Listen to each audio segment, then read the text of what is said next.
नाथाकिबा serious हुआ हमें मानुओं पढ़िब लगे। पढ़ना है तो इंसान का पढ़ने का हुनर सीख, पढ़ना है तो इंसान को पढ़ने का हुनर सीख, क्योंकि हर चेहरे पे लिखा है किताबों से ज़्यादा। पढ़िब यदि बिचरा तेनाले मानुओं पढ़िबा। किताबत करिও बहुत बेसी कथा मानुहर मुखमंडलत लिखा थाके। और तुम्हारे जे किताब पढ़ा डाঙर किताबखन पढ़िबले चेष्टा करिबासुन। कुरुक्षेत्र जेतिया पंचपाण्डवे जंगलत घूरी आछिल तेतिया यक्ष नाমৰ এটা পুখুৰীত পানী খাবলৈ গৈছিল চাৰিজন ভাইকে। আৰু যক্ষ নামৰ এটা দৈত্যই সেই গোটেইকেইজনকে মাৰি পেলাইছিল। পুখুৰীৰ পাৰত পৰি আছিল। যুধিষ্ঠিৰে যেতিয়া গ'ল তেতিয়া পানী খাবলৈ বিচাৰিলে, তেতিয়া সেই দক্ষটোৱে কৈছিল যে যুধিষ্ঠিৰ তুমি পানীও খাব পাৰিবা, তোমাৰ ভাইকেইটাকো লাভ কৰিব পাৰিবা, মোৰ কিন্তু কেইটামান প্ৰশ্নৰ উত্তৰ দিব লাগিব, শুদ্ধ উত্তৰ যদি দিব পাৰা। তেতিয়া সুধিবলৈ কৈছিল। যক্ষ সোধা প্ৰশ্নৰ ভিতৰত এটা প্ৰশ্ন এইটোৱে আছিল, কি কিতাপ পঢ়িলে বেছি জ্ঞান লাভ কৰিব পাৰি? উত্তৰটো এইটোৱে আছিল, কোনো কিতাপ পঢ়িলে সিমান জ্ঞান লাভ কৰিব নোৱাৰি, যিমান জ্ঞান এজন ভাল মানুহৰ লগত থাকিলে লাভ কৰিব পাৰি। গতিকে তোমালোকে ভাল মানুহৰ লগত থাকিবা।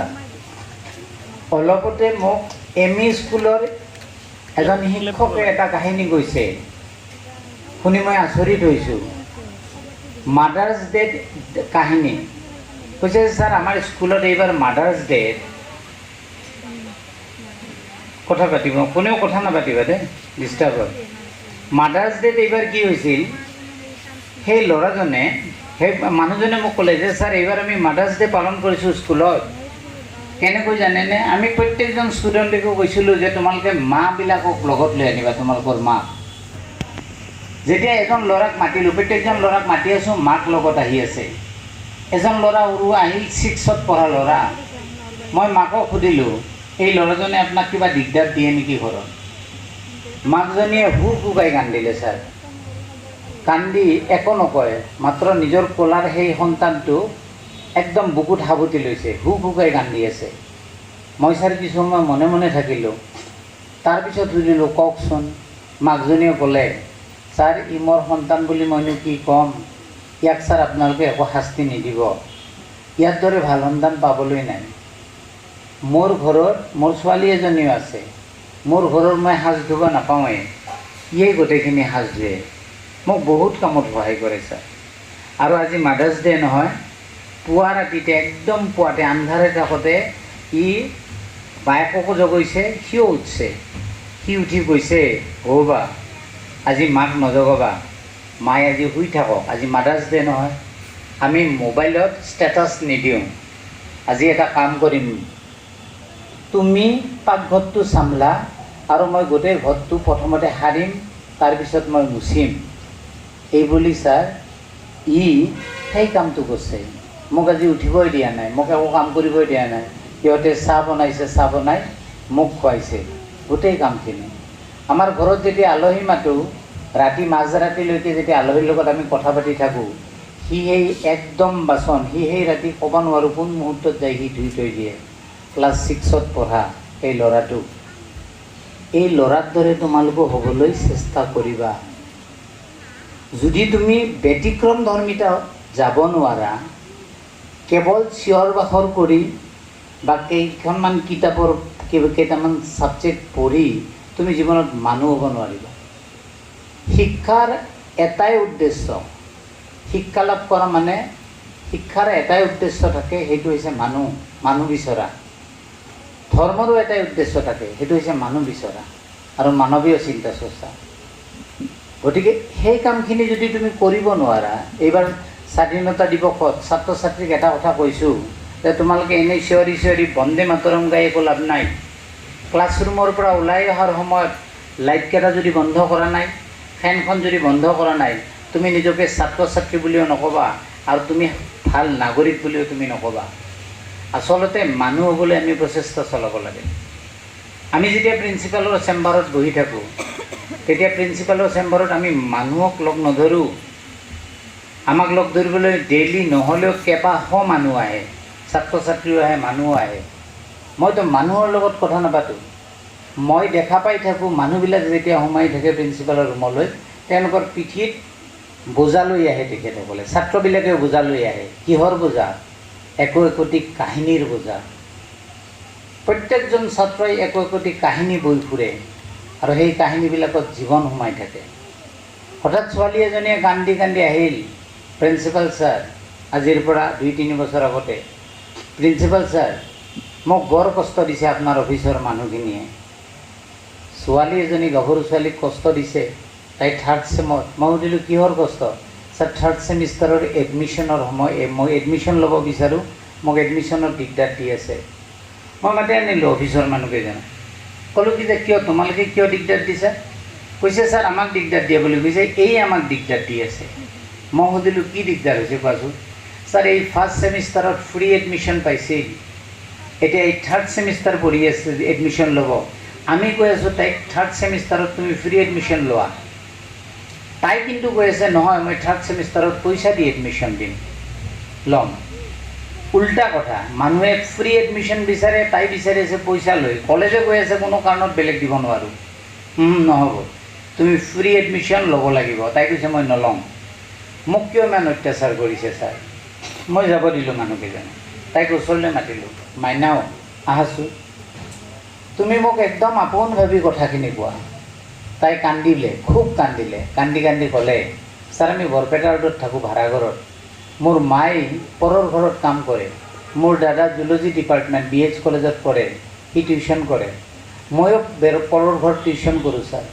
এই যে 3,400 rupees মই এডমিশ্যনত দিম, এইখিনি ছাৰ মোৰ পইচা, টিউশ্যন কৰি পোৱা পইচা। গতিকে এই পইচাকেইটাৰে মই ছাৰ এডমিশ্যন ল'ব বিচাৰিছোঁ। মই ক'লোঁ তাই বেটি কথা নক'বা ন। মই ক'লোঁ যে তোমাৰ চাৰ্কুল অফিচাৰৰ চাৰ্টিফিকেটখন নাই নেকি? তাই ক'লে ঢাপ কৰি, ছাৰ এইখন চাৰ্টিফিকেট, মুখৰপোকত চাৰ্কুলৰ চাৰ্কিল অফিচাৰৰ এইখন চাৰ্টিফিকেট আছে ছাৰ। মই তেনেহ'লে তুমি এডমিশ্যনটো ফ্ৰী কিয় নলোৱা? তাই কান্দি ক'লে, ছাৰ মোৰ দেউতা বৰ অভদ্ৰ অসভ্য, মোৰ মাক মাৰে, মোৰ মাক খেদি পঠাইছে, মোৰ দেউতাই 2য় বিবাহ কৰিছে। এই চাৰ্টিফিকেটখনত 2য় লাইনটো কি লিখা আছে চাওক ছাৰ, ডটাৰ অফ অমুক, মোৰ দেউতাৰ নাম আছে। সেই অসভ্য মানুহজনৰ নাম থকা এই চাৰ্টিফিকেটখনেৰে মই এডমিশ্যন নলওঁ ছাৰ। মই এজনী ছাত্ৰীক এটা চেলুট দিলে সেইটো প্ৰট'কলে নকৰে, কিন্তু মই বাহিৰৰ হাতেৰে চেলুট নিদিলেও মোৰ মনৰ হাতেৰেতো মই তাইক চেলুট দিব পাৰোঁ। মই তাইক এটি ক'ব নোৱাৰাকৈ চেলুট দিলোঁ, তাইক বহিবলৈ ক'লোঁ, তাইৰ লগত ধুনীয়াকৈ একাপ চাহ খালোঁ আৰু তাইক বিদায় দিলোঁ। তাইৰ এডমিশ্যন হ'ল, ফ্ৰী নহয়, পইচা দিব এডমিশ্যন। আৰু মই দেখিছিলোঁ কিমান ওখ, কিমান ধুনীয়া ছোৱালী। ৰিচেণ্টলি CM ছাৰৰ যিটো প্লেণ্টেশ্যন অভিযান হ'ল, 2জনী সৰু সৰু ছোৱালী, হায়াৰ ছেকেণ্ডেৰী 2nd ইয়াৰ, সেই ছোৱালী 2জনী বৰ খাতৰা, আমাৰ খাতৰা শব্দটো যি কয়, সিহঁতৰ কোনোবা যদি ক্লাছৰুমত কোনোবা টিচাৰ নাযায় ঢাপকৈ সোমাই আহে। কিবা যদি কিবা অলপমান ক্লাছত কমপ্লেইন হৈছে, মই বোলো তাহাঁতৰ কাৰণে ফ্ৰী, তোমালোক এম্বেচেডৰ দেই, এম্বেচেডৰ বুলি মই তাহাঁতৰ নাম দিছোঁ, তোমালোক ফ্ৰী অহা যোৱা। সিহঁত 2টাই আহিব, হাউলিৰ ছোৱালী, বৰ ভাল। সিহঁত 2জনীয়ে মোক আহি কৈছে, ছাৰ আজি গছপুলি ৰুব লাগিব নহয়, CM ছাৰৰ প্লেণ্টেশ্যন অভিযান আছে। বোলো হয় ছাৰ, আমি চব যোগাৰ কৰিছোঁ, আমি আমাৰ পইচাই দিয়ে গছ কিনি আনিছোঁ ছাৰ। আমি কলেজলৈ আহোঁতে গুজ বনাই আনিছোঁ ঘৰৰ পৰা, তাৰমানে বাঁহৰ গুজ ছাৰ, দাঙি আনিছোঁ গুজ কিনি, আৰু বস্তাও আনিছোঁ ছাৰ। গতিকে চববিলাক আমি এখন পিলপিলিত আহিছোঁ, পিলপিলি নামে দিছে, তাৰপিছত দাঙি আনি ভালকৈ থৈ দিছোঁ ছাৰ। এতিয়া আমি গছপুলি ৰুম। মই সিহঁত 2জনীকে ভালকৈ চাইছিলোঁ, দেৱী দেৱী যেন লাগিছিল। সিহঁতৰ পিছে পিছে গুচি গ'লোঁ গছ ৰুবলৈ, গছ ৰুলোঁ সিহঁতৰ লগত, আমি ফটোও ল'লোঁ CM ছাৰলৈ পঠিয়াবলৈ। মোৰ মন আছিল CM ছাৰক ক'বলৈ, ছাৰ এইটো সমাজ, এইটো ধুনীয়া পৃথিৱী, হয়তো ভৱিষ্যতে কেতিয়াবা লগ পালে তেখেতক ক'ম। ঠিক তাত কেইজনীমান ছোৱালী আহিল, তাৰে মাজত আকৌ এজনী ছোৱালী। মই ক'লোঁ মোৰ কলেজ আছে, কলেজৰ কামত যাম, তোমালোকে ৰুই থাকা। এজনী ছোৱালী দৌৰি আহি তাৰে মাজৰ পৰা হঠাৎ মাত দিলে, ছাৰ মোক চিনি পাইছেনে? তাই অলপ ওখ। মই বোলো তোমাক কোৱা চিনাকি যেন লাগিছে, কাৰণ আজিকালি ইমান ষ্টুডেণ্ট লগ পাওঁ, আগৰো পাছৰো ধৰিবই নোৱাৰি। মই বোলো পাওঁ। ছাৰ আপুনি মোক চিনে, ভালকৈ ভাবকচোন মই কোন। মই বোলো কোৱাচোন মাইনা কোৱা, শুনিম দিয়া। তাই কৈছে ছাৰ মই যি HS ফাৰ্ষ্ট ইয়েৰত, এতিয়া ছেকেণ্ড ইয়েৰত কৈছোঁ, ফাৰ্ষ্ট ইয়েৰত থাকোঁতে মই লিখা কবিতা পুথিখন আপোনাক দিছিলোঁ, মই ক্লাছ 10ত যে লিখিছিলোঁ, মই লগে লগে চিনি পালোঁ। হয়, সেইজনী ছোৱালী বৰ ধুনীয়াকৈ কবিতা পুথি এখন উলিয়াইছিল ক্লাছ 10ত, আৰু তাইৰ কবিতা পুথিখন মই পঢ়ি উঠি সমজুৱাভাৱে আমাৰ ছাত্ৰ ছাত্ৰীক উদ্দেশ্যি কৈছিলোঁ যে মই সঁচাই কৈয়ে আজি এখন আকৌ নতুন পৃথিৱী দেখিলোঁ। মই তাইক ক'লোঁ মাইনা বৰ ভাল কাম কৰিছা, এতিয়া কি কৰি আছা? তাই ক'লে ছাৰ আপোনাক সেইকাৰণে মাতিলোঁ, মই এতিয়া ছাৰ এখন উপন্যাস লিখি শেষ কৰিলোঁ, উপন্যাসখনৰ ছাৰ পাণ্ডুলিপিটো মোৰ টাইপৰ পৰা আহক, আপুনি এবাৰ চাই দিবনে? মই বোলো তোমাৰ উপন্যাস মই চাই নিদিম, তোমাৰ ছেমিকলমটো ক'ৰবাত কৰিব লগা আছিল যদি দিয়া নাই সেইটোও মই তোমাক দি দিম। আৰু মই লগে লগে গুচি আহোঁতে ভাবিছোঁ এদিনতো আমিও পঢ়িছিলোঁ higher secondary first year second ইয়েৰত, কিন্তু এই ছাত্ৰ ছাত্ৰীবোৰ যে কিমান আগবাঢ়ি গৈছে। মৰমৰ ছাত্ৰ ছাত্ৰীসকল, তোমালোকেও কিন্তু আগবাঢ়িবলৈ চেষ্টা কৰিবা, ধুনীয়া হ'বলৈ চেষ্টা কৰিবা। বডি কালাৰেৰে নহয়, তোমাৰ মোবাইলটোৰে নহয়, তোমাৰ জোতাযোৰেৰে নহয়, তোমাৰ কোনটোৰে? চিন্তা চৰ্চাৰে। দ্ৰৌপদী নামৰ কবিতাটোত নিৰ্মল প্ৰভা বাইদেৱে লিখিছিল, সৌন্দৰ্য নহয় মাথো নপৰূপ অৱয়ব ভংগী কিম্বা সুললিত ঘৰ, সৌন্দৰ্য লুকাই থাকে বোধ মেধা পাণ্ডিত্য আৰু সুঠাম মনৰ কত প্ৰকাশত। তুমি ধুনীয়া হ'ব পাৰিবা তেতিয়া যদি তোমাৰ এইটো আছে, তুমি ধুনীয়া হ'ব পাৰিবা যদি তোমাৰ এইটো আছে। এইবিলাক বস্তু যদি নাই, বাকী তোমাৰ মতলবে নাই। আজিৰ পৰা কেইবছৰমান আগতে ইংলেণ্ডত এটা ছাৰ্ভে হৈছিল যে বিংশ শতিকাত পৃথিৱীত জন্মগ্ৰহণ কৰা সবাতোকৈ ধুনীয়া মানুহজন কোন, আৰু অতি সুখৰ কথা যে সেই তালিকাত ভাৰতৰ মানুহ এগৰাকীয়ে সেই স্থানটো পাইছিল যে পৃথিৱীত বিংশ শতিকাত পৃথিৱীত জন্মা ধুনীয়া মানুহগৰাকী ভাৰতৰ আছিল। সেই মানুহগৰাকী যিগৰাকীৰ মূৰত চুলি নাছিল, যিগৰাকীৰ গাত কাপোৰ নাছিল, যাৰ ভৰিত চেণ্ডেল নাছিল আৰু অৰ্ধ উলংগ হৈ আছিল, সেই মানুহগৰাকী আছিল পৃথিৱীৰ সবাতোকৈ ধুনীয়া মানুহ বিংশ শতাব্দীৰ। তেখেত আন কোনো নহয়, মহাত্মা গান্ধী। এতিয়া ধুনীয়া হ'বলৈ হ'লে তোমাৰ চিন্তা চৰ্চাখিনি থাকিব লাগিব। মই এইবাৰ দেখিছিলোঁ, মই যদি তোমালোকক সোধোঁ, এইবাৰ DY365 নিউজ লাইভ বা বিভিন্ন চেনেলবিলাকৰ মই কথা নকওঁ, তোমালোকক যদি শুনো অসমৰ ভিতৰত সবাতোকৈ ধুনীয়া ছোৱালী কোনজনী আছিল? যিজনী ছোৱালী এইবাৰ সৰস্বতী পূজাত আহিছিল। সৰস্বতী পূজাততো সকলোৱে ধুনীয়া হৈ আহিবলৈ বিচাৰে। অসমৰ ভিতৰত সবাতোকৈ ধুনীয়া ছোৱালীজনী কোন আছিল? মই কিন্তু বুকুত হাত দি থৈ ক'ব পাৰিম সেইজনী BH কলেজৰ ছোৱালী আছিল। এনেকৈ মই সমীক্ষাটো কৰিলোঁ, সেইখিনি কম, তাৰপিছত তোমালোকে বুজি ল'বা মই শুদ্ধ আছিলোঁ নে অশুদ্ধ আছিলোঁ। মই মোৰ মিছেছৰ লগত দক্ষিণহাটীলৈ গৈছিলোঁ ভৱানীপুৰত, মই ভৱানীপুৰৰ মানুহ, দক্ষিণহাটীলৈ গৈছিলোঁ। দক্ষিণহাটীলৈ এঘৰ বৰ গৰীব পৰিয়ালত গৈছিলোঁ। তেখেতসকলৰ ছোৱালীজনী আমাৰ কলেজত পঢ়ে। মোক ৰুমৰ ভিতৰত বহিবলৈ একো ঠাই নাই, গতিকে দুখন চেয়াৰ বাহিৰতে উলিয়াই দিছিল মাকে, আৰু মাকে চেয়াৰ দুখন দি মোক কৈছিল ছাৰ ইয়াতেই বহক। তাৰপিছত ছোৱালীজনীয়ে চাহ কৰিবলৈ গৈছিল। তেতিয়া মাক আছিল মোৰ লগত। চোতালখন মুৰ্গী আৰু হাঁহেৰে ভৰি আছিল। মই মাকক সুধিছিলোঁ আপোনালোকৰ মুৰ্গী বহুত আছে দেই, হাঁহো আছে। তেওঁ তেতিয়া কৈছিল এইবিলাক মোৰ নহয়, আপোনাৰ ছাত্ৰীৰে, তাই পোহা এইবিলাক মুৰ্গী, তাইৰ ছাগলীও আছে। আৰু ছাৰ এটা কথা আপোনাক কম, আপুনি কিন্তু কাকো নক'ব, তাইকতো নক'বই, তাই বৰ বেয়া পাব, মোক বেয়াকৈ ক'ব। তাই ছাৰ কণী বেছি কণী জমে কণী বেছি এইবাৰ এযোৰ কাপোৰ কিনিছে। তাই বোলে এইবাৰ সৰস্বতী পূজাত সেই কাপোৰযোৰ পিন্ধিব। মই তাৰপিছত একো কোৱা নাছিলোঁ। মই সৰস্বতী পূজাৰ দিনা ৰাতিপুৱাৰ পৰাই মোৰ চকু দুটা টকৈ জ্বলি আছিল এজনী ছোৱালীক চোৱাৰ বাবে। মই গেটৰ পিনে চাই আছিলোঁ কেতিয়া সেই ছোৱালীজনী আহে, আৰু যেতিয়া সঁচাকৈ সেই ছোৱালীজনী সেই কাপোৰযোৰেৰে সোমাই আহিছিল, মই দেৱী যেন পাইছিলোঁ, শ্ৰীদেৱী যেন পাইছিলোঁ, বৰ ধুনীয়া লাগিছিল। সঁচাকৈ সেই ছোৱালীজনী আছিল পৃথিৱীৰ সবাতোকৈ ধুনীয়া ছোৱালী। ধুনীয়া ছোৱালী, ধুনীয়া মানুহ হ'বলৈ আমি প্ৰত্যেকেই চেষ্টা কৰিব লাগে। ধুনীয়াটো কিন্তু গাৰ বৰণত নহয়, ধুনীয়া তোমাৰ হৃদয়খনত থাকিব লাগিব, ধুনীয়া তোমাৰ মেধাত থাকিব লাগিব, বিবেকত থাকিব লাগিব। বহুত ষ্টুডেণ্টে বহু সময়ত ব্যতিক্ৰম ধৰ্মী কাম কৰে। আজিৰ পৰা কিছু বছৰ আগতে আমাৰ 4th ছেমিষ্টাৰৰ ষ্টুডেণ্টখিনিয়ে ক'লে, ছাৰ আমি এটা ডিপাৰ্টমেণ্টত আমি ছাৰ ফ্ৰেছাৰ্ছ পাতিম, জেনেৰেল ফ্ৰেছাৰ্ছ হয় কমন, কিন্তু 23টা ডিপাৰ্টমেণ্টৰ 23টা ফ্ৰেছাৰ্ছ হয়, ডিপাৰ্টমেণ্টেল ফ্ৰেছাৰ্ছ। আমি ক'লোঁ যে 2 দিনত পাতিব লাগিব আৰু আবেলি 2 বজাত ষ্টাৰ্ট কৰিব লাগিব, 4 বজাত শেষ কৰিব লাগিব। চব ডিপাৰ্টমেণ্ট মান্তি হ'ল। এটা ডিপাৰ্টমেণ্টৰ কেইজনীমান ছোৱালী আহি ক'লে, ছাৰ আমাক 4:30টাক লগি টাইমটো দিব লাগিব। মই বোলো নিদিওঁ ছাৰ, দিব লাগিব। মই অলপমান টানকৈ ক'লোঁ, এইবিলাক ইয়াত নচলিব দেই। ছোৱালী কেইজনী অলপমান কান্দাৰ যেন মন লৈ গুচি গ'ল। মই ভাবি থাকিলোঁ এওঁলোকে 4:30টাক কিয় বিচাৰিছিল। আৰু সিদিনাখন ঘূৰি প্ৰিন্সিপালজন যাব লাগে, তেওঁলোকে মাতি থৈ গৈছে।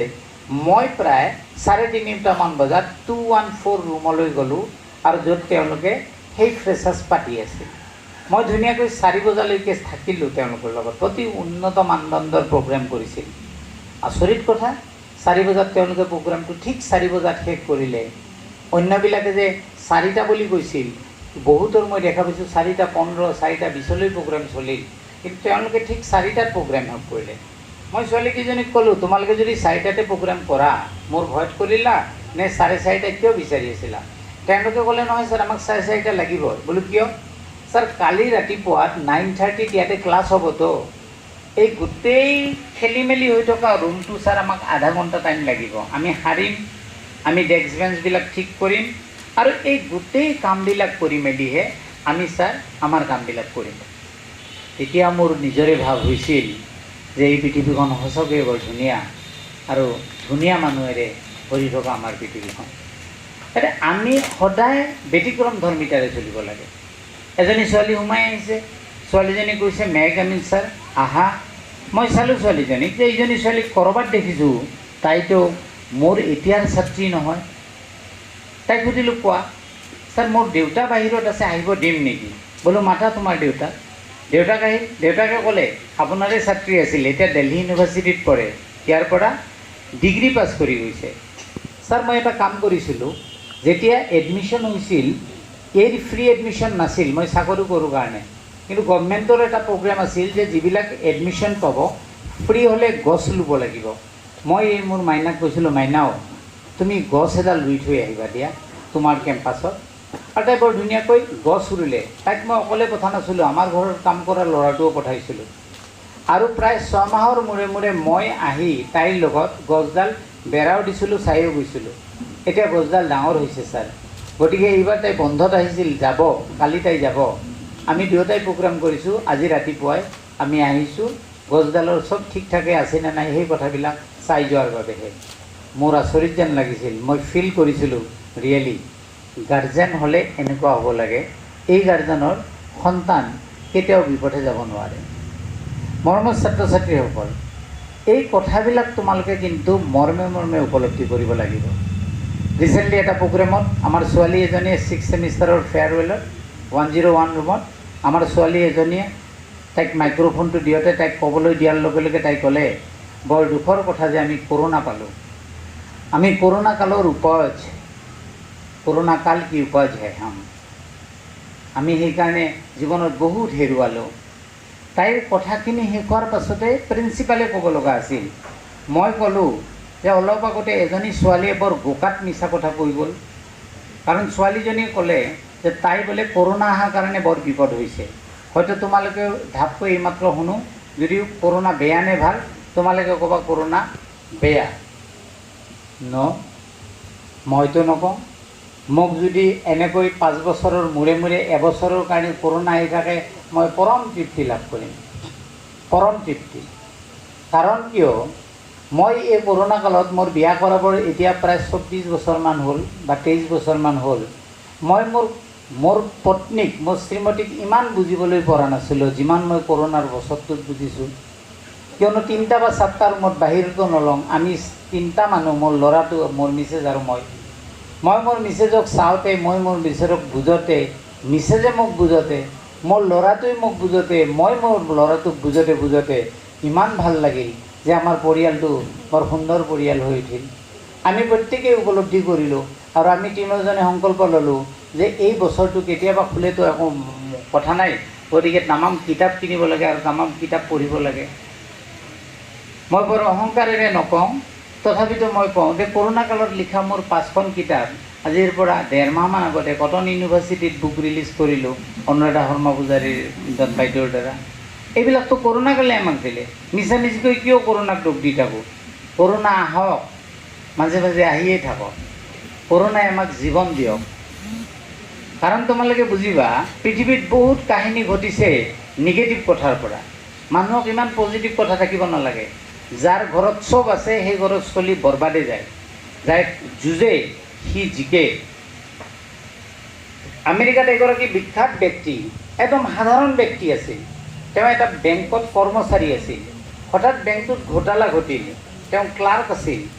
বেংকটোত ঘোটালা ঘটিল, গতিকে ঘোটালাত সেই মেনেজাৰ আৰু অফিচাৰবিলাকে সেই কৰ্মচাৰীজনক ফচাই দি দিলে আৰু শেষত মানুহজন কি হ'ল, জেলত যাব লগা হ'ল। আমেৰিকাৰ পেপাৰবোৰে ডাঙৰ ডাঙৰ হৰফেৰে লিখিলে যে অমুক এজন চুৰ, সেই মানুহজনৰ নামটোক চুৰ বুলি লিখিলে। মানুহজন জেলত গ'ল। মানুহজনৰ ঘৈণীয়েকজনী আছিল, বিয়া হৈছিল মাত্ৰ। মানুহজনে কি কৰে, মানুহজন জেলৰ মাজত থাকে আৰু এই ঘৈণীয়েকে সপ্তাহত এবাৰ লগ ধৰিবলৈ আহে আৰু লগ ধৰিলে দুয়ো খুব কান্দে আৰু ঘৈণীয়েকক আগত সেই মানুহজনে কয় যে মোৰ একো দোষ নাছিল, মই মিছাইও জেলত আহিলোঁ। এনেকৈ চলি থাকিল। এদিনাখন মানুহজনে ঘৈণীয়েকক ক'লে, তুমি এটা কাম কৰিবা না, মোৰ বাবে অলপমান এটা পেন আৰু অলপমান কাগজ দিবাচোন, তুমি আনিবা। আৰু এদিনাখন সঁচাকৈয়ে ঘৈণীয়েকে কাগজ আৰু পেন সেই মানুহজনক দিলে। মানুহজনে জেলত থাকি তেওঁ কিবা কিবি লিখিবলৈ ধৰিলে আৰু লিখি সেইবিলাক ঘৈণীয়েকক দিলে আৰু ঘৈণীয়েকক দি ক'লে, তুমি এটা কাম কৰিবা, এইবিলাক পেপাৰত দি দিবা। ঘৈণীয়েকে সুধিলে, এইটোতো তোমাৰ নাম নহয়, এইটোতো বেলেগৰ নাম। তেওঁ ক'লে যে নাই, মোৰ নামত নিলিখোঁ, কিয়নো মোৰ নামত লিখিব নোৱাৰোঁ। আমেৰিকাৰ মানুহে জানে যে মই একেবাৰে বেয়া মানুহ, গতিকে মোৰ নামত মই নিলিখোঁ একো, এই বেলেগ নামত মই লিখিম। ঘৈণীয়েকে সেইবিলাক পেপাৰত দিবলৈ ধৰিলে। পেপাৰে সেইবিলাক প্ৰকাশ কৰিবলৈ ধৰিলে বিখ্যাত গল্প বুলি। লাহে লাহে এই গল্পবিলাক পৃথিৱীৰ বিভিন্ন দেশলৈ অনুবাদ হ'ল আৰু পৃথিৱীৰ মানুহে সেই মানুহজনক জানিলে। কিন্তু মানুহে বুজি পোৱা নাছিল সেই মানুহজন ক'ত থাকে। সেইজন মানুহ জেলত আছিল। সেইজন মানুহে সেই বেংক কেলেংকাৰীত ভুৱা বেয়াকৈ তেওঁ ফাঁচি কাটি আছিল। সেই মানুহজন আন কোনো নাছিল, আজিও স্মৰণীয় পৃথিৱীৰ সেই বিখ্যাত গল্পকাৰ হেনৰী। হেনৰী জেলত থাকিয়ে গল্প লিখিছিল, কিয়নো তেওঁ নিজৰ নামটোত লিখিব নোৱাৰে, তেওঁ বেলেগৰ নামেৰে গল্প লিখিছিল। মৰমৰ ছাত্ৰ ছাত্ৰীসকল, তোমালোকে কিছুমান, মই বাৰে বাৰে কৈছোঁ, তোমালোক মানুহ হ'বলৈ চেষ্টা কৰিবা। এই এনেকৈ ৰুমালখন হেৰি কৰি নাথাকিবাচোন, তোমাক একো ভাতা লগা নাই নহয়। তুমি যদি এইখিনি ৰ'দ সহ্য কৰিব নোৱাৰা, তেনেহ'লে বাদ দিবা জীৱনটো, কোনো মতলব নাথাকে। মই অলপতে HS ফাৰ্ষ্ট ইয়াৰৰ ষ্টুডেণ্টক চেমিনাৰ হললৈ নি ক'লোঁ যে তোমালোকৰ লগত মই 2 ঘণ্টা থাকিম, মন দিবা তোমালোকে। তোমালোকৰ লগত মই 2 ঘণ্টা কথা পাতিম, এটা মটিভেশ্যনেল স্পীচ তোমালোকক দিম, হ'বনে? তেওঁলোকে ক'লে, ছাৰ হ'ব। মই বোলো কিহেৰে আৰম্ভ কৰোঁ? বোলো ছাৰ আপুনি যিহেৰে আৰম্ভ কৰে সেইটোৰে আৰম্ভ কৰক। মই বোলো তোমালোকে ভ্ৰমণ কাহিনী লিখানে? তোমালোকেওতো লিখা, যেনে শিৱসাগৰ ভ্ৰমণ, কিতাপত যি আছে সেয়ে পঢ়া তোমালোকে। শিৱসাগৰলৈ গৈছিলোঁ, তলাতল ঘৰ চালোঁ, ৰংঘৰ চালোঁ, অমুক কৰিলোঁ তমুক কৰিলোঁ। মই যোৱাকালি কলেজত নাছিলোঁ, গুৱাহাটীলৈ গৈছিলোঁ, সেই ভ্ৰমণ কাহিনীটো ক'ম নেকি? ছাৰ কওক। গোটেই ষ্টুডেণ্টখিনি একদম শুনিবলৈ সাজু হ'ল। তাতে মই ভ্ৰমণ কাহিনীৰ 3 ভাগৰ 1% তোমালোকক ক'ব বিচাৰিছোঁ। 3 ভাগৰ 1% মোৰ ভ্ৰমণ কাহিনী। মই ঠিক এনেধৰণে আৰম্ভ কৰিলোঁ যে মই গুৱাহাটীলৈ গৈছিলোঁ যোৱাকালি। মোৰ গাড়ীখন বেয়া হ'ল ISBTত, ৱৰ্কশ্বপত মই ভাল কৰিবলৈ দিলোঁ। উবেৰ এখন ভাড়া কৰিলোঁ, DPI লৈ গ'লোঁ, অফিচৰ কাম আছিল। খুব সময়তে কামখিনি কম সময়তে শেষ হ'ল। তাৰপিছত কাষত আহি অটো ষ্টেণ্ডত অটোৱালাক সুধিলোঁ, AITC লৈ যাব নেকি? AITCত ইঞ্জিনিয়াৰ এজনক মোৰ লগ ধৰিব লগা আছিল। অটোৱালাই ক'লে 200 টকা লাগিব। মই ক'লোঁ 150 দিম। তেওঁ ক'লে 170 লাগিব। মই দৰ্জাখন খুলি বহিলোঁ, বহি দৰ্জাখন বন্ধ কৰি গ'লোঁ, 150 দিম। অটোৱালাই ষ্টাৰ্ট দিলে। মানুহৰ লগত কথা পতাৰ এটা মোৰ অভ্যাস আছে, কথা পাতি ভাল পাওঁ। মানুহজনৰ লগত কথা পাতিবলৈ ধৰিলোঁ। গম পালোঁ তেখেতৰ ঘৰ বজালিত আছিল। হিৰেণপাৰাত পাহাৰৰ ওপৰত অলপমান মাটি কিনিছে। অটোখন তেখেতৰ নিজৰেই। কথা পাতি থাকিলোঁ। গণেশগুৰিমান পাওঁতে তেখেতে ক'লে, ছাৰ বুলি কোৱা নাই, ডাঙৰীয়া আপোনাৰ লগত কথা পাতি ভাল লাগিছে। মই ক'লোঁ মোৰো আপোনাৰ লগত ভাল লাগিছে। তেখেতে সুধিলে আপুনি কৰে কি? মই ক'লোঁ BH কলেজত কাম কৰোঁ। কি কৰোঁ মই একোৱে নক'লোঁ। তেখেতে মোক সুধিলে, ছাৰ ভালেই কথা, আপুনি যিহেতু কলেজত কাম কৰে আপোনাক এটা কথা ক'বৰ মন গৈছে। বোলো কি কওক। ছাৰ মোৰ ল'ৰাটোৱে সি কটন ইউনিভাৰ্চিটিত পঢ়ি আছে, আৰ্টছ পঢ়ি আছে। সি ছাৰ মেট্ৰিকত 3rd ষ্টেণ্ড কৰিছিল। সি বোলে ভৱিষ্যতে IAS ইণ্ডিয়ান এডমিনিষ্ট্ৰেটিভ ছাৰ্ভিচত IAS হ'ব বিচাৰে। আৰু ছাৰ সি ইতিমধ্যে নেশ্যনেল লেভেলত কেইবাটাও গ'ল্ড মেডেল লাভ কৰিছে। মই ক'লোঁ মেট্ৰিকত যদি 3rd পজিশ্যন পাইছে, ষ্টেণ্ড কৰিছে, সি IAS হ'বই হ'ব, আপুনি নিশ্চিন্ত থাকক। মোক সুধিলে ছাৰ আপোনাৰ? মই ক'লোঁ মোৰ ল'ৰাটো মধ্যম প্ৰবৃত্তিৰ। সি তেজপুৰ ইউনিভাৰ্চিটিত ইণ্টিগ্ৰেটেড MA ইন ইংলিছ পঢ়ি আছে, ডিগ্ৰী পঢ়ি আছে। ছাৰ ছোৱালী নাই? বোলো নাই। আপোনাৰ? মই সুধিলোঁ। তেওঁ ক'লে ছাৰ মোৰ ছোৱালীজনী ডাঙৰ, তাই শিলচৰ মেডিকেল কলেজত MBBS পঢ়ি আছে। মই মানুহজনৰ অটোখন চলাই থকা মানুহজনৰ পাছফালৰ চুলিখিনিত চকু দুটা ওলাই অহা দেখা পালোঁ। বৰ ধুনীয়া হাঁহি থকা মুখখন দেখা পালোঁ। বৰ দীঘল নাক এটা দেখা পালোঁ। আৰু মই মোৰ মনৰ পৰা এটা তেখেতক চেলুট দিলোঁ। সঁচাকৈ আপুনি ডাঙৰ দেই। ADCত গৈ গাড়ীখন ৰ'ল। মই তেখেতক 200 টকা দি দিলোঁ। তেখেতে মোক 50 টকা ঘূৰাই দিলে। মই তেখেতক ক'লোঁ আপুনি মোক 30 টকা দিয়ক, 50 নহয়, 170 ৰাখক। তেখেতে ক'লে 150 ৰাখিম। মই ক'লোঁ 170 ৰাখক। নাৰাখে, মই জোৰ কৰি দিলোঁ। তেখেতে ৰাখিলে। ৰাখি উঠি ক'লে ছাৰ আপোনাৰ এই 20 টকাটো কিন্তু মোৰ নহয়, 150 টকাটোহে মোৰ। 20 টকাটো মোৰ ঘৈণীৰ। মোৰ ঘৈণী বৰ ভাল ছাৰ। তেওঁ আমাক তিনিওটাকে, মোক, মোৰ ল'ৰাটোক, মোৰ ছোৱালীটোক ইমান ভালকৈ ৰাখিছে যে আমাৰ ঘৰখন যে কিমান ভাল ছাৰ আপুনি ভাবিব নোৱাৰে। মই তেওঁক পইচাকেইটা দি মই খোজ পেলাইছিলোঁ। মোৰ মনত পৰম সন্তোষ লভিছিলোঁ যে মই মোৰ এই পকেটখনত, মোৰ পেণ্টৰ পকেটত মোৰ গোটেই জীৱনটোত বা কিমান টকা সোমায়, কিমান টকা বা ওলাই যায় তাৰ কোনো হিচাপ নাথাকিব। কিন্তু এটা হিচাপ মোৰ মৃত্যুৰ আগমুহূৰ্ততো থাকিব যে মোৰ 20 টকীয়া এখন এই পকেটত সোমাইছিল, যিখন 20 টকীয়া হিৰেণপাৰাৰ পাহাৰৰ কোনোবা এটা ঘৰত সদায় থাকিব। গতিকে আমি প্ৰত্যেকেই চেষ্টা কৰিব লাগে। আমি প্ৰত্যেকেই চেষ্টা কৰিব লাগে যে আমি ক'ৰবাত মানুহ হ'ম, আমি ক'ৰবাত ব্যতিক্ৰম ধৰ্মিতাৰে কাম কৰিম। এই পৃথিৱীত ব্যতিক্ৰম ধৰ্মিতাই হৈছে জীৱন। আৰ্জেণ্টিনাৰ এজন মানুহ আছিল, তেখেতৰ নাম আছিল ৰবাৰ্ট ডি ভজেণ্ডো। তেওঁ গল্ফ খেলিছিল, আমাৰ তৰুণ গগৈ ছাৰৰ দৰে গল্ফ খেলিছিল। এদিনাখন গল্ফ খেলোঁতে সেই গল্ফ চেণ্টাৰ এটাত, ক্লাবঘৰ এটাত তেখেতে গল্ফ খেলি ওলাই আহিছে। সেইদিনাখন কম্পিটিশ্যন আছিল আৰু সেই কম্পিটিশ্যনত তেখেতে ফাৰ্ষ্ট প্ৰাইজ পাইছিল। ভালেখিনি এমাউণ্ট তেওঁ পাইছিল টকা। আৰু তেওঁ আহি সেই গল্ফ চেণ্টাৰৰ সন্মুখত থৈ দিয়া গাড়ীখনৰ দৰ্জা খুলি কাষৰ ছিটটোত, ড্ৰাইভাৰৰ কাষৰ ছিটটোত মানিখিনি থৈছিল আৰু গাড়ীখন ষ্টাৰ্ট দি যাবলৈ ওলাইছিল। হঠাৎ তেখেতে দেখিলে যে 35-37 ইয়াৰ্ছ অ'ল্ড এগৰাকী তিৰোতাই আহি দৰ্জাখনত টুকুৰিয়ালে। ৰবাৰ্ট ডি ভজেণ্ডোই দৰ্জাখন নমাই দিলে। নমাই দি সুধিলে যে কি হ'ল। তেতিয়া সেই তিৰোতাগৰাকীয়ে কান্দো মূৰত ফুলে ক'লে যে ছাৰ মোৰ ল'ৰা এটা আছে, 9 বছৰীয়া ল'ৰা। সেই 9 বছৰীয়া ল'ৰাটোৰ কেঞ্চাৰ হৈছে, ব্লাড কেঞ্চাৰ। সি মেডিকেলত আছে। গতিকে ছাৰ অলপ কিবা হেল্প কৰিবনে? ৰবাৰ্ট ডি ভজেণ্ডোই লগে লগে সিদিনা পোৱা প্ৰাইজখিনিৰ মেক্সিমাম পইচা সেই তিৰোতাজনীক দি দিলে আৰু ভগৱানক প্ৰাৰ্থনা কৰিলে, অ' গড, ল'ৰাটোক ভাল কৰি দিয়া। তাৰে কেইদিনমান পিছত এদিনাখন সন্ধিয়া ক্লাৰ্ক ঘৰত তেওঁৰ বন্ধুসকলৰ লগত তেখেতসকলে আড্ডা পিটি আছিল, চাহ খাই আছিল। হঠাৎ এজনে ক'লে যে আমাৰ এই ক্লাব ঘৰটোৰ বাহিৰত এজনী বদমাছ তিৰোতা ঘূৰি ফুৰে, যিগৰাকী তিৰোতাই এটা ল'ৰা আছে কেঞ্চাৰ হোৱা বুলি কৈ মানুহক ঠগি খায়। আনজনেও ক'লে যে মোৰ পৰাও ঠগি নিছে। সিজনে ক'লে মই জানো ভালকৈ, তাইৰ বিয়াও হোৱা নাই তিৰোতাগৰাকী, মহালম্পট তিৰোতা। এই ৰবাৰ্ট ডি ভজেণ্ডোই গোটেই কথাখিনি শুনি আছে। শুনি একদম শেষত ৰবাৰ্ট ভজেণ্ডোই কৈছে, এই ৰবা, তোমালোকে কোৱা কথাটো সঁচানে? তেতিয়া কৈছে যে হয়। তেতিয়া ৰবাৰ্ট ডি ভজেণ্ডোই হাত দুখন এনেকৈ লৈ খুব জোৰেৰে চিঞৰি জঁপিয়াই দিলে, কেইবাবাৰো জঁপিয়ালে। তেতিয়া মানুহকেইজনে সুধিলে যে ৰবাৰ্ট বাজেন্দ্ৰ কি হ'ল? তেতিয়া কৈছে তোমালোকে কোৱা কথাটো সঁচাটো? বোলো কোনটো কথা? যে এই ল'ৰাটোৰ কেঞ্চাৰ হৈ নথকা কথাটো এই তিৰোতাজনী মিছা হয়তো? বোলো হয়। তেতিয়া সুধিলে তুমি কিয় কৰিলা? আৰে সিদিনা যে মই পাইছিলোঁ গ'ল্ড এই ফাৰ্ষ্ট প্ৰাইজটোৰ গোটেই পইচাখিনি মোৰ লৈ গৈছে এই তিৰোতাটোৱে। তেতিয়া বাকীকেইজনে ক'লে তোমাৰ খংহে কৰিব লগা হৈছিল। তেতিয়া বজেন্দ্ৰই কৈছিল তুমি কি ক'বা, এই পৃথিৱীত যে 9 বছৰীয়া সন্তান এটিৰ কেঞ্চাৰ নোহোৱাকৈ আছে, তাতকৈ সুখৰ কথা কিবা থাকিব পাৰে নেকি? পইচাকেইটা ডাঙৰ কথা নহয়, তাতকৈ সুখৰ কথা থাকিব নোৱাৰে। গতিকে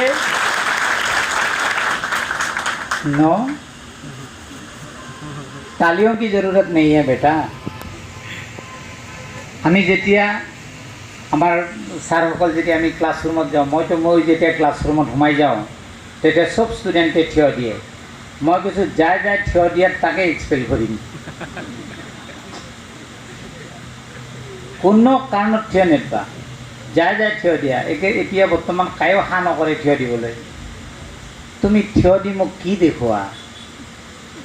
তুমি তামাম পঢ়ি ধুনীয়া হৈ দেখুওৱা না, তাতকৈ থিয় দিবলৈ কি প্ৰয়োজন আছে? তোমালোকে মই কৈ থকা কথাটো, বজেন্দ্ৰৰ কথাটো হাততালি মাৰিবা আৰু ইয়াৰ পৰা যাই বাহিৰৰ বিভৎস চিঞৰ মাৰিবা, এইটোৰ কি মতলব আছে? ইয়াৰ তুম কৰো, ইয়াৰ ঢং কা কাম কৰো। এইবাৰতো তোমালোকে দেখা পালা। এইবাৰ কি হৈছে ছাৰ? আৰু 5 মিনিটমান পাৰোঁ। ওকে ছাৰ, বেছি নকওঁ, দীঘলে হৈছে। এইবাৰ তোমালোকে টকিঅ' অলিম্পিক চাবলৈ গৈছিলা? যোৱা নাই? আমিতো চাইছোঁ। বিশেষকৈ ভাল লাগিছিল কাৰ? নীৰজাৰ চুলিখিনি যেতিয়া দলিয়াব নহয়, চুলিখিনি কেনেকৈ আমাৰ ছোৱালীবিলাক ফিটা। ৱাহ, এই নীৰজা হিৰো।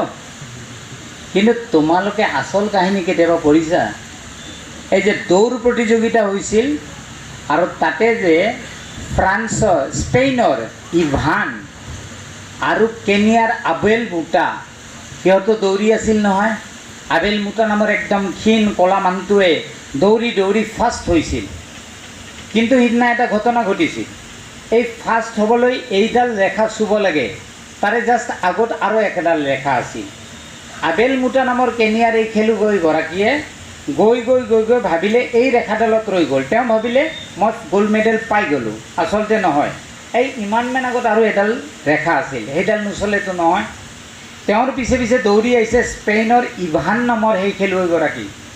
এতিয়া ইভানে আহি আবেল মুটাৰ পাৰ হৈ গ'লেই গ'ল্ড মেডেল পায়। তেওঁ পাৰ হৈ নগ'ল, তেওঁ ইপিনে ৰৈ গ'ল। আৰু ৰৈ গৈ স্পেইনিছ ভাষাত, তেওঁ স্পেইনিছ ভাষা জানে, স্পেইনিছ ভাষাত কেনিয়াৰ আবেল মুটাক ক'লে যে আপুনি এতিয়াও গ'ল্ড মেডেল পাব লগা সেই লাইনটো ক্ৰছ কৰা নাই, আপুনি ক্ৰছ কৰক। আবেল মুটাই একো নুবুজি এনেই থিয় দি থাকিল। ভাবিলে আবেল মুটাই ই ছেকেণ্ড হ'ল, মই ফাৰ্ষ্ট হৈছোঁ। এতিয়া ইভানে দেখা পাইছে যে থাৰ্ডজন ইতিমধ্যে আহি আছে, সি ক্ৰছ কৰি গ'লে সি ফাৰ্ষ্ট হ'ব। একো উপায় নেদেখি ইভানে আবেল মুটাৰ গাত ধৰি গটিয়াই দি দিলে আৰু আবেল মুটাই গৈ সেই ক্ৰছডালত চুই গ'ল, বাগৰি পৰিল। তাৰে পিছত ইভান গুচি গ'ল, তাৰে পিছত বেলেগ মানুহবিলাক গুচি গ'ল। সাংবাদিকে সিদিনা আবেল মুটাৰ সাক্ষাৎ লোৱা নাছিল, সাক্ষাৎ লৈছিল ইভানৰ। আৰু ইভানক সুধিছিল যে আপুনিতো গ'ল্ড মেডেলটো পাইছিল, আপুনি নল'লে কিয়? তেওঁ তেতিয়া কৈছিল মই স্পেইনৰ পৰা আহিছোঁ, মোৰ ঘৰত মোৰ দেউতা নাই, কিন্তু মোৰ মা এগৰাকী আছে। মোৰ মাৰ ওচৰত মই সেইটো কাম কৰি মই মাৰ ওচৰত গৈ কি ক'ব পাৰিম? একোতো ক'ব নোৱাৰোঁ। মোৰ মায়েতো সেই শিক্ষা দিয়া নাই। মোৰ ঘৈণী এজনী আছে, গোটেই জীৱনটো মই মোৰ ঘৈণীৰ ওচৰত সৰু হৈ থাকিব নোৱাৰোঁ। আৰু এই শিক্ষাৰে মই মোৰ ল'ৰা ছোৱালীহালক কি শিকাব পাৰিম? গতিকে মই সেইটো নকৰোঁ। মই সেইকাৰণে চিলভাৰ মেডেল পায়ো মই মোৰ কামখিনি কৰিছোঁ। গতিকে মৰমৰ ছাত্ৰ ছাত্ৰীসকল, ব্যতিক্ৰম ধৰ্মিতাৰ আন এটা নামেই হৈছে জীৱন। মানুহক পঢ়িবা, কিতাপ খুব বেছিকৈ পঢ়িবা, কিতাপ পঢ়িবা। কিতাপ যদি নপঢ়া তেনেহ'লে পঢ়াই বাদ দিবা। আৰু তোমালোকে কি কিতাপ পঢ়া জানো?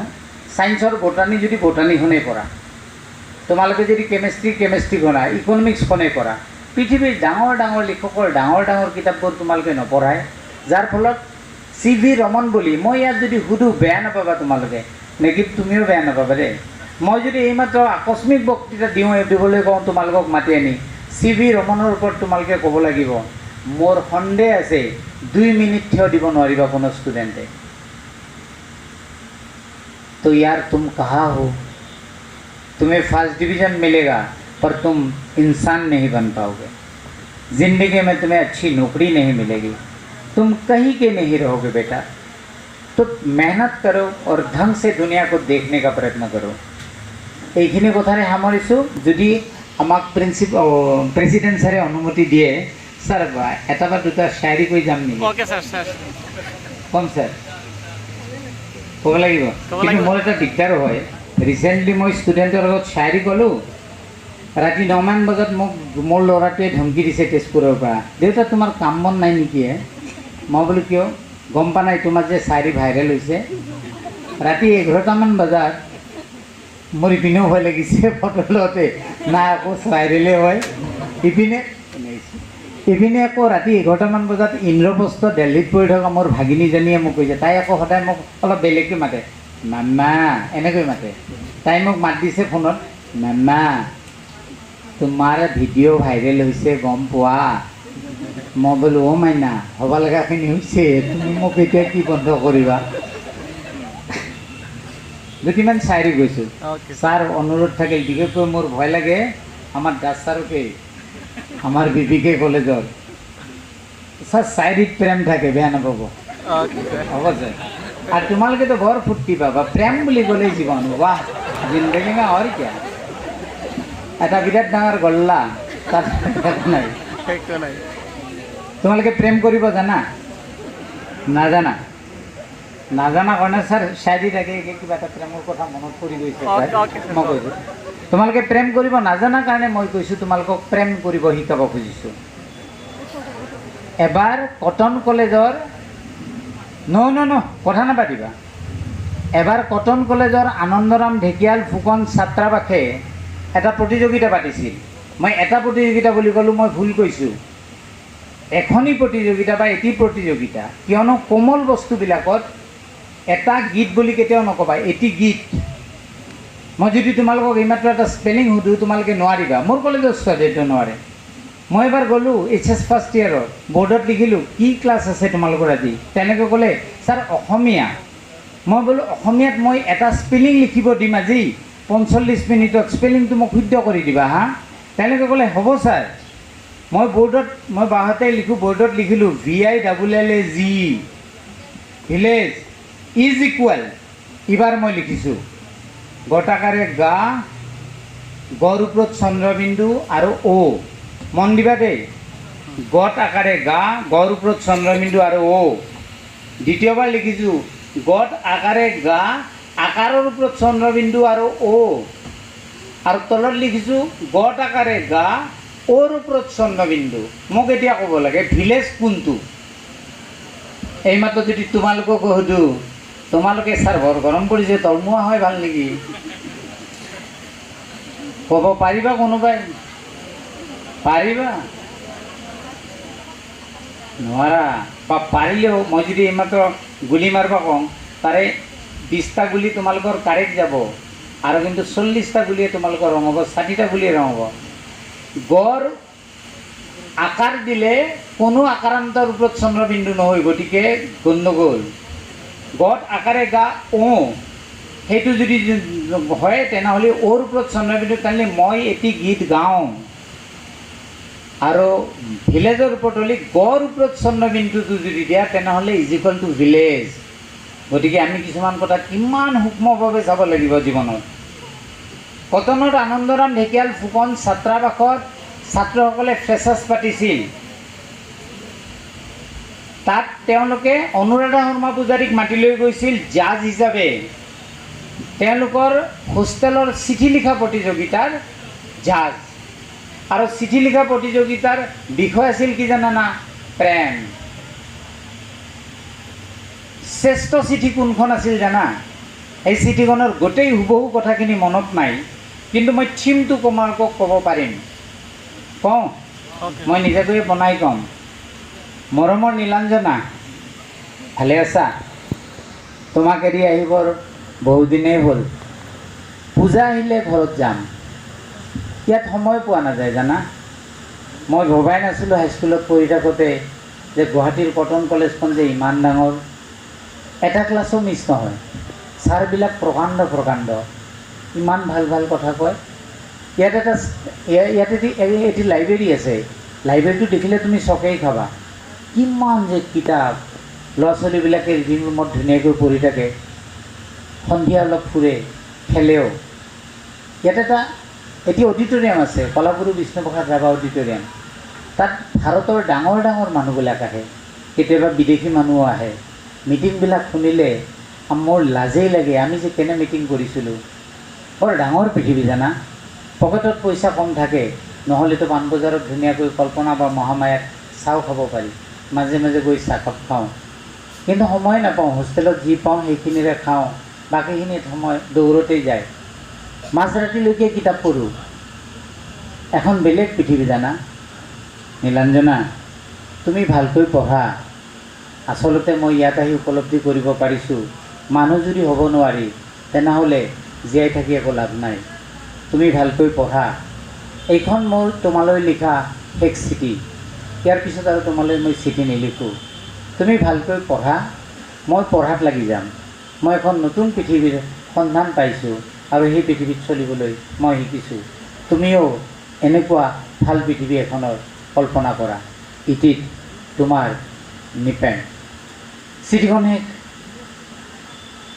এটা উল্টা ছবি আৰু জীৱন দিব পৰা ছবি। ডিজৰাইলি নামৰ পৃথিৱীৰ সেই বিখ্যাত দাৰ্শনিকগৰাকীয়ে কৈছিল, প্ৰেম মানে কি? প্ৰেম মানে হৈছে দুটি আৰু দুটি চাৰিটি চকুৱে ইজনে আনজনক চাই থকাৰ নাম প্ৰেম নহয়। প্ৰেম হৈছে দুটি আৰু দুটি চাৰিটি চকুৱে এটা বিন্দুক চাব পৰাৰ নামেই হৈছে প্ৰেম। গতিকে তোমালোকে যে এই আজে বাজে কথাবিলাক ভাবা, আমাৰ যে মেছেজ দি দিয়ে, ল'ৰাটোৱে দিব খালানে, ছোৱালীজনীয়ে দিব খালোঁ। মই কি বুজোঁ জানানা? ল'ৰাটোৱে মাজৰাতি সোধে মোৰ মুডটো খালি না, আৰু তাইও আৰামছে কয় খালোঁ, তোৰ মুডটো মই খালোঁ। উচছে বৰকাৰ কুছ নেই है यार। দুটি শায়ৰী কৈছোঁ, যিটো শায়ৰী ভাইৰেল হৈছিল। তোমালোকে ভাইৰেল নকৰবা মাত্ৰ। আপোনালোককো অনুৰোধ, যাতে কাইণ্ডলি ৰেকৰ্ডিং নকৰিব, বেয়া নাপাব। কোনোবাই আৰু ক'ব এই BHৰ